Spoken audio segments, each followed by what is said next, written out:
भगवान शिव से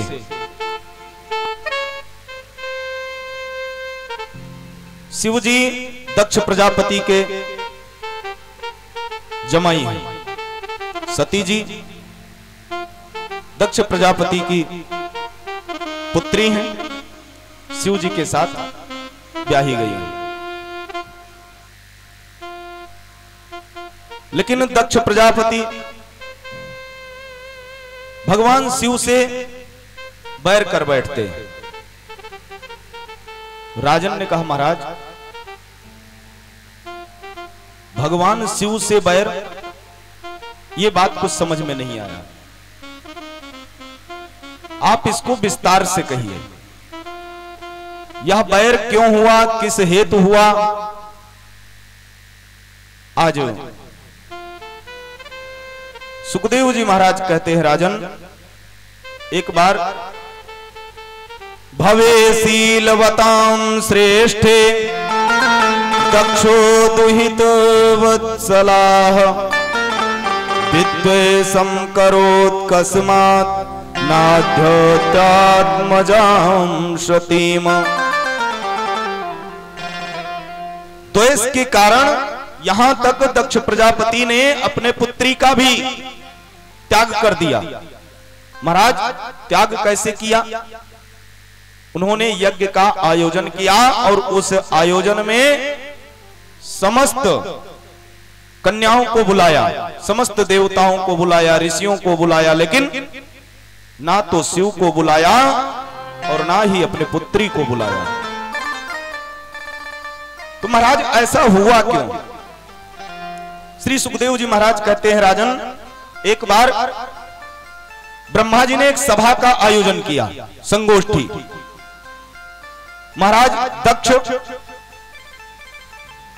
को पद दिया गया था प्रजापति का, और जब महाराज दक्ष को यह पद प्राप्त हुआ तो उनको अभिमान आ गया, मद आ गया। और यह होता है जब प्रभुता किसी को प्राप्त हो जाता है या धन अधिक हो जाता है, ज्ञान जब अधिक हो जाए तो कहीं ना कहीं अभिमान आना प्रारंभ हो जाता है। बंधुओं, ब्रह्मा जी के उस सभा में समस्त देवताओं को बुलाया गया है, इंद्रादिक ब्रह्मादिक सब उपस्थित हैं, श्री लक्ष्मी नारायण हरि भी उपस्थित हैं, भगवान शंकर भी उस सभा में पहुंच चुके हैं। सबका सुंदर सुंदर आसन लगाया गया है, सभी आसनासीन हैं। सभा में जो प्रधान अतिथि होता है, तो जब उसका आगमन होता है सभा में, तो उसके स्वागत के लिए सब खड़े हो जाते हैं, अभिवादन करते हैं, स्वागत करते हैं। उस सभा में ब्रह्मा जी भी उपस्थित हैं, भगवान विष्णु भी हैं, इंद्रादिक समस्त देवतागण हैं। लेकिन शिव जी का एक स्वभाव था। स्वभाव क्या था? वो अपना समय नाजायज नहीं बिताते थे, सदैव भगवान नाम के संकीर्तन में लगे रहते थे। सभा में जाएं चाहे कैलाश पे रहे, सभा में पहुंचे, उनको लगा कि समय सब शांत है, तो जब शांति का समय है तो इस शांति के समय में भगवान नाम का जाप होना चाहिए। नेत्र को बंद कर लिए और राम नाम का जाप करना प्रारंभ कर दिए। सीताराम सीताराम जय सीताराम सीताराम, सीताराम सीताराम जय सीताराम सीताराम, सीताराम सीताराम जय सीताराम सीताराम, सीताराम सीताराम जय सीताराम सीताराम, सीताराम सीताराम जय सीताराम सीताराम, सीताराम सीताराम जय सीताराम सीताराम, सीताराम सीताराम जय सीताराम सीताराम, सीताराम सीताराम सीताराम सीताराम, सीताराम सीताराम नाम का जप कर रहे हैं उनको सभा से कोई मतलब नहीं है, नेत्र बंद है, भगवान के स्वरूप का दर्शन करते हुए भगवान का चिंतन कर रहे हैं, भजन कर रहे हैं। इतने में होता क्या है बंधुओं, दक्ष प्रजापति का आगमन हो जाता है। उस सभा में जैसे दक्ष प्रजापति का आगमन हुआ, समस्त देवता आदि उनके स्वागत के लिए, अभिवादन करने के लिए अपना अपना सिंहासन छोड़ करके खड़े हो जाते हैं। लेकिन ना तो ब्रह्मा खड़े हुए और ना ही हरि खड़े हुए। शिव जी का नेत्र बंद है, उनसे संसार से कोई मतलब नहीं है। दक्ष प्रजापति को लगा ब्रह्मा नहीं खड़े हुए, कोई बात नहीं, मेरा स्वागत नहीं किए हैं, चलेगा। क्यों चलेगा? क्योंकि वो हमारे पिता हैं। विष्णु नहीं खड़े हुए हैं, चलेगा, वो नारायण है। लेकिन ये शिव जो मेरा जमाई है, ये तो मेरा सभा में अपमान कर रहा है। अनाप शनाप बकना दक्ष प्रजापति प्रारंभ कर दिए। भंगेड़ी गंजेड़ी सर्वस्व बोल बैठे। नेत्र खुला शिव जी का, फिर भी शिव जी बिल्कुल शांत हैं, कुछ भी नहीं बोल रहे हैं। नंदी को रहा नहीं गया। नंदीश्वर ने जब देखा कि हमारे भगवान का अपमान हो रहा है, रुद्र का अपमान हो रहा है, नंदीश्वर ने श्राप दे दिया। श्राप क्या? कि आपका मुख, जिस मुख से मेरे महादेव, मेरे रुद्र का आप अपमान कर रहे हैं, ये मुख आपका बकरे का हो जाए। ऐसा श्राप प्राप्त हो गया। समय व्यतीत होता रहा। आज रुद्र को अनाप शनाप बक करके दक्ष प्रजापति, सभा का समापन होता है, दक्ष प्रजापति पहुंच जाते हैं अपने नगर को। इधर भगवान शिव कैलाश पर्वत पहुंचते हैं, ब्रह्मादिक इंद्रादिक अपने अपने स्थान को जाते हैं। लेकिन प्रजापति के मन में द्वेष बैठ गया और उसी द्वेष के कारण दक्ष प्रजापति ने एक यज्ञ का आयोजन किया। उस यज्ञ में समस्त देवताओं को आमंत्रित किया। समस्त अपने जो भी रिश्तेदार थे, सगे संबंधी थे, सबको दक्ष प्रजापति ने आमंत्रित किया। समस्त कन्याओं को बुलाया, लेकिन कैलाश को आमंत्रण नहीं भेजवाया। शिव जी को नहीं बुलाया गया उस यज्ञ में, ना तो सती जी को ही बुलाया गया। समय व्यतीत हो रहा है। आज यज्ञ का आयोजन हो चुका है और समस्त देवता ये जानते हैं कि रुद्र के साथ इस समय उनके ससुर का अनबन है। तो स्वभाव होता है, देवता भी कम नहीं थे। आपके ग्राम में अभी कहीं चकाचक बढ़िया भंडारा चल रहा हो और समस्त गांव को बुलाया गया हो, एक घर छोड़ दिया जाए, तो स्वाभाविक है उस घर पे सब जुट जाएंगे। भैया क्या बात है, क्या कारण है? वहां तो आज भंडारा है, वहां कथा हो रहा है, पूरा गांव पूछा गया है, आप क्यों नहीं पूछे गए हैं? कोई तो बात जरूर होगा। तरह तरह का चर्चा होने लगता है। तो आज देवताओं ने भी विचार किया कि मार्ग सरल चुनो और ऐसे मार्ग से चलो दक्ष प्रजापति के यहां कि मार्ग के बीच में कैलाश पड़ता हो, और उसी मार्ग को चुनते हैं समस्त देवता। आज कैलाश होकर के ही दक्ष प्रजापति के यहां पहुंच रहे हैं। भगवती सती ने जब देखा कि ये सब वाहन को सजा करके प्रेम पूर्वक जयकार लगाते हुए सब कहां जा रहे हैं, इतने में रहा नहीं गया। उनकी जो बहनाएं हैं, सती जी का मान सम्मान दक्ष प्रजापति के यहां बहुत होता था, क्योंकि सती जी अत्याधिक प्रिय थी। बहनाएं जो थी उनको यह सहन नहीं होता था। अभी किसी को 5 लड़की हो और एक का अधिक मान सम्मान हो और 4 का ना हो, तो आज भी होता है, एक एक साड़ी के लिए मार हो जाता है। तो ठीक ऐसे ही तब भी था। आज वह सब जानबूझ करके वहां पहुंच रही हैं। सती जी को पता चला, सती जी पहुंच जाती हैं भगवान रुद्र के पास। परमेश्वर, आखिर कारण क्या है? क्या हुआ देवी? पिताश्री ने यज्ञ का आयोजन किया है, समस्त देवताओं को बुलाया है, समस्त सगे संबंधी वहां पहुंच रहे हैं, लेकिन मुझे आमंत्रण नहीं मिला है, मुझे नहीं बुलाया गया है। और उस यज्ञ में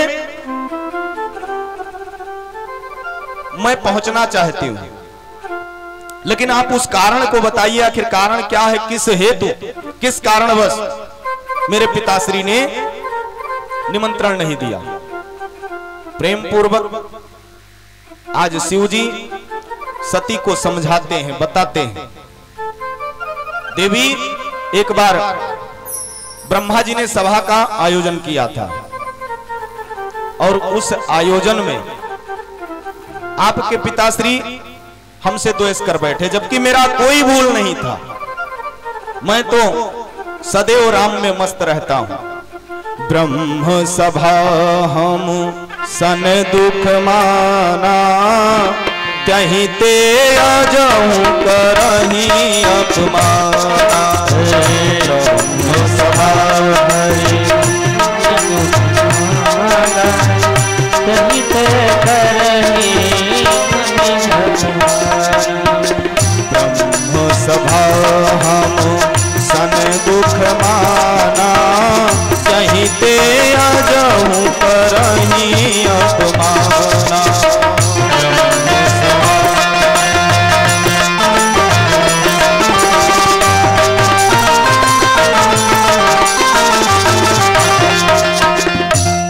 एक बार ब्रह्मा जी ने सभा का आयोजन किया और उसमें उनको दुख प्राप्त हुआ मुझसे, इसलिए आज भी तभी से लेकर आज तक वह मुझसे बैर कर रहे हैं।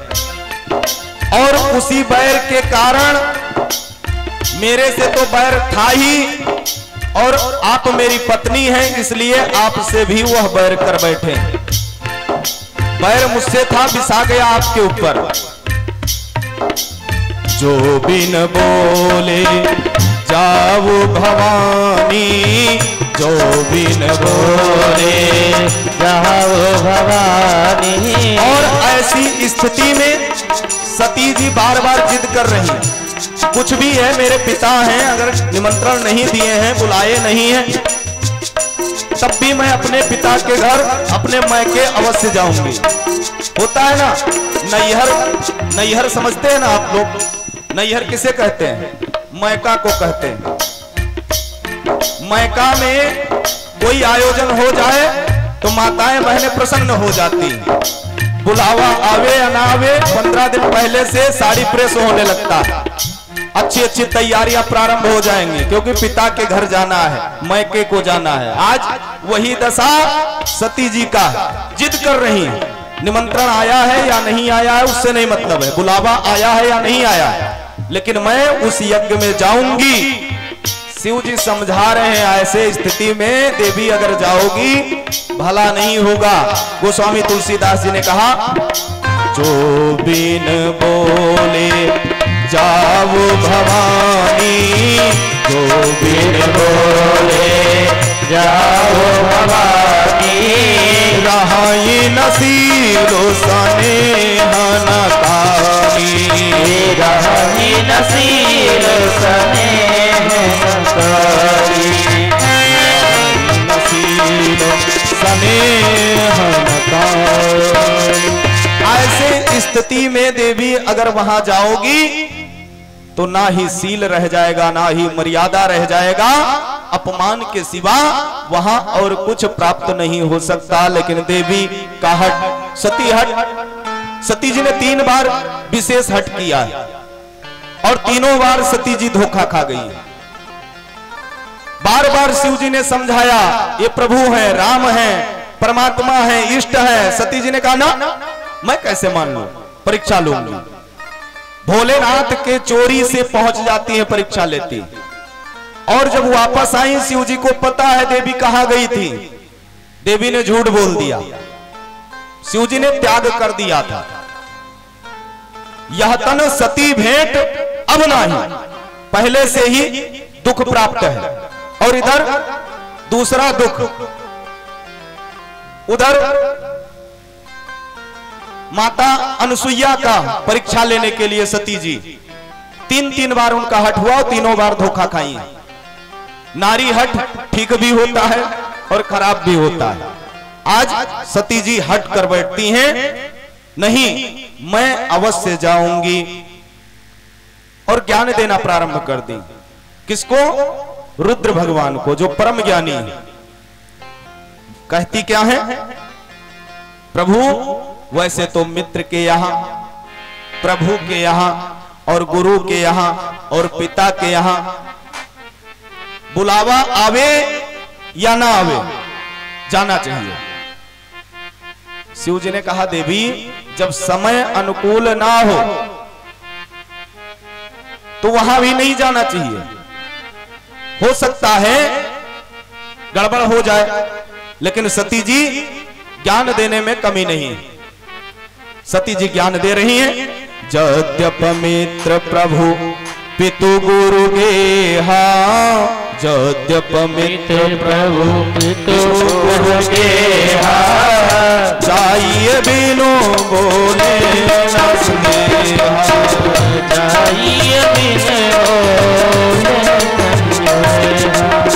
जाइए बिनु बोले न स्नेहा, जाइए बिनु बोले न स्नेहा। मित्र के यहाँ, प्रभु के यहाँ, गुरु के यहाँ, पिता के यहाँ जाने में कोई संदेह नहीं करना चाहिए। परमेश्वर भगवान ने कहा अच्छा आज तो बड़ा ज्ञान आ गया है और ये ज्ञान कुछ ना कुछ गड़बड़ अवश्य करेगा। बार बार भोलेनाथ समझा रहे हैं, लेकिन सती जी का हट कम नहीं हो रहा है। जाना है तो जाना है। तदपि विरोध मान जहाँ कोई, तदपि विरोध मान जहाँ कोई। जी ने कहा जहां पर विरोधाभास हो वहां कदापि नहीं जाना चाहिए देवी। अगर जाओगी भला नहीं होगा। ऐसे स्थिति में अपमान के सिवा कुछ हाथ नहीं लगेगा। तदपि विरोध मान जहाँ कोई, तदपि विरोध माने जहाँ कोई। देवी तहाँ गए कल्याण न होई, तहाँ गए कल्याण न होई, तहाँ गए कल्याण न होई, तहाँ गए कल्याण न होई। ऐसे स्थिति में देवी अगर जाती हो तो वहां भला नहीं हो सकता, अनभला होगा। कल्याण मुझे नहीं दिखाई पड़ता कि किसी रूप में वहां जाने पर कल्याण होगा, क्योंकि विरोधाभास है।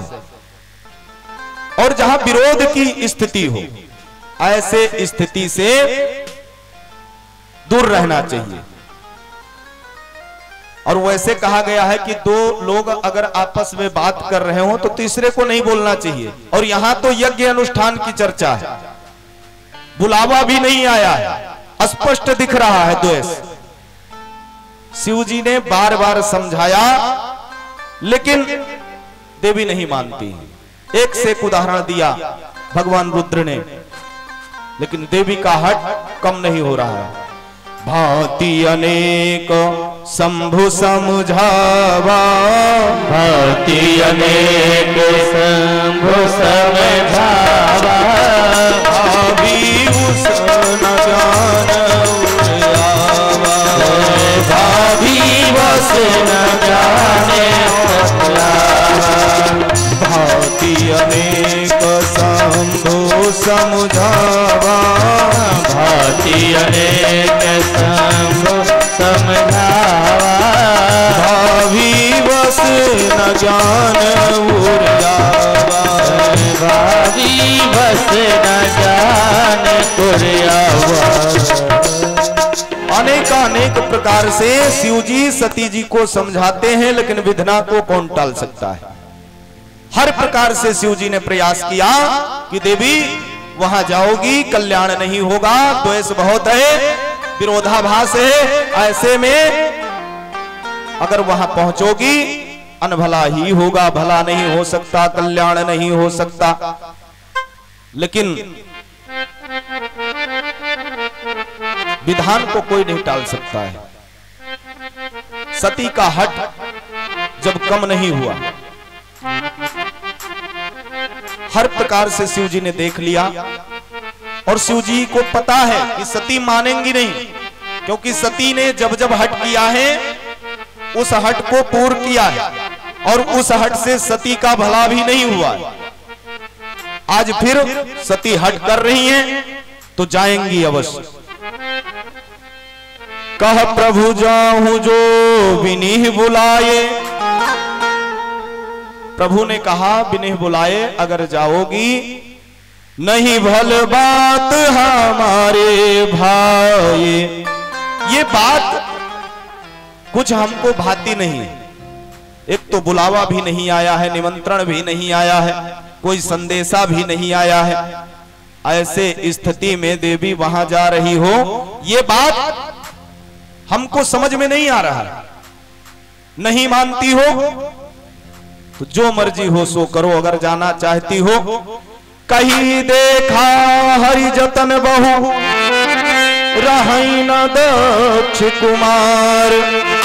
हर प्रकार से प्रयास करके शिव जी ने देख लिया, लेकिन सती जी जब नहीं मानती हैं, दिए मुख्य गण संग तब विदा कीन्ह त्रिपुरार। शंकर जी ने मुख्य गणों को बुलाया, नंदी इत्यादि को आदेश दिया। नंदी पहुंच जाते हैं और आदेश पा करके माता सती को साथ में लेते हैं। माता सती नंदी पर सवार होती हैं, मुख्य गण साथ में होते हैं, और भगवान ने आदेश दे दिया जाओ। सती जी निकल पड़ती हैं। समय व्यतीत हो रहा है। विद्यात पवित्वा पूर्वयाः कुलेह सतांगुणे सविरशतमे तरेह अस्मृतो हतायाम भृतमान दुद्वेषः अस्तभ्यान पश्यन्त ही धाम भूयसाम। भगवान शंकर जी कहते हैं, सुंदरी विद्या तप धन सुदृढ़ शरीर युवा अवस्था और उच्च कुल, ये 6 सत्पुरुषों के तो गुण है, परंतु नीच पुरुषों के ये ही अवगुण हो जाते हैं। और नीचता अगर जीव दिखाने लगे, कितना भी वो ज्ञानी हो, अगर उसको धन वैभव संपत्ति इत्यादि प्राप्त हो गया और प्राप्त होने के बाद अभिमान आ गया, यानी वो नीच बन गया, उसका पतन होना निश्चित है, उसे कोई टाल नहीं सकता है। हर प्रकार से शिव समझ रहे हैं, जान रहे हैं कि दक्ष प्रजापति का अंत आ गया, इसीलिए ये आदि शक्ति हैं, जिद कर रही हैं, वहां जाना चाहती हैं। सती निकल पड़ती हैं और जाकर के जैसे पिता के भवन के समीप पहुंचती हैं, नगर में प्रवेश करती हैं, पिता के द्वार पर पहुंच गईं। पिता भवन जब गई भवानी, पिता भवन जब गए भवानी, पिता भवन जब गई भवानी, पिता भवन जब गए भवानी, दास काहू न सम्मानी, दास काहू न सम्मानी, पिता भवन जब गई भवानी, पिता भवन जब गई भवानी, दास काहू न सम्मानी,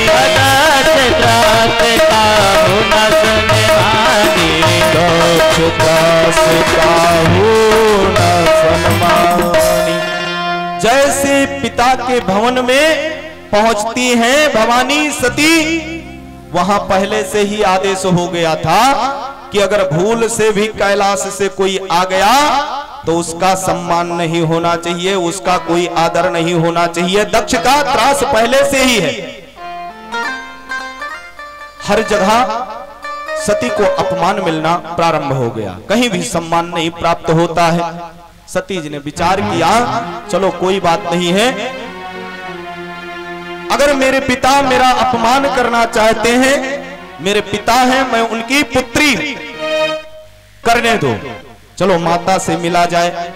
माता के पास पहुंच जाती है, और मां तो मां होती है, मां कभी अपने पुत्री से वैर नहीं कर सकती।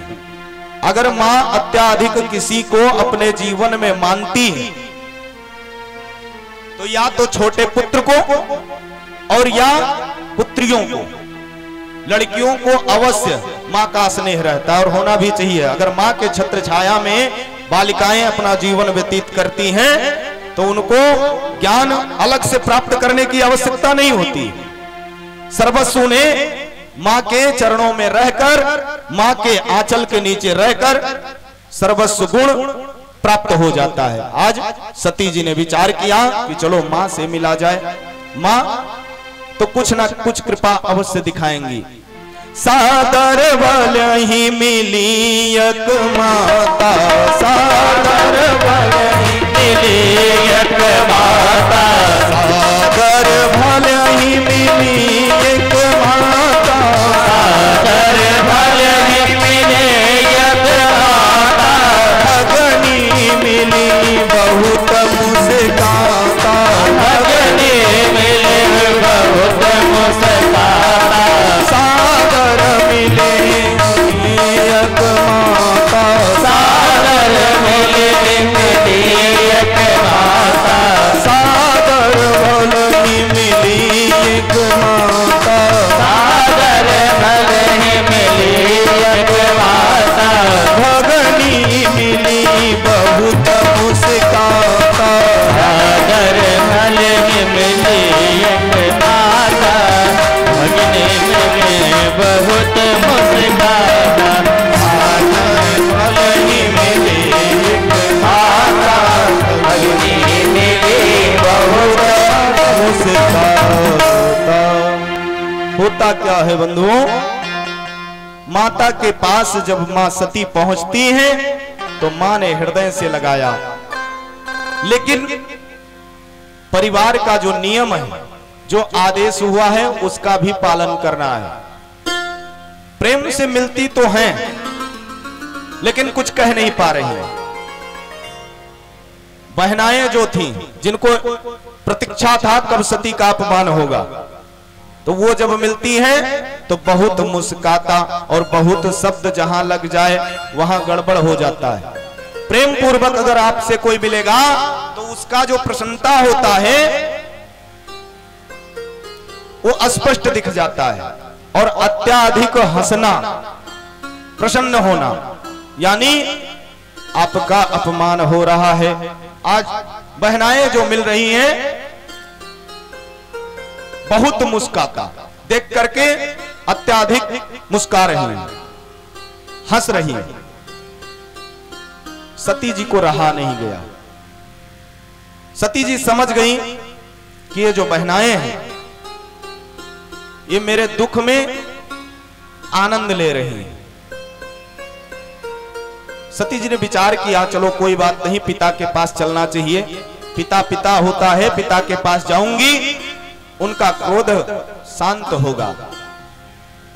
लेकिन जब सती पिता के पास पहुंची, दक्ष न कछु पूछी कुशलाता, दक्ष न कछु पूछी कुशलाता, दक्ष न कछु पूछी कुशलाता,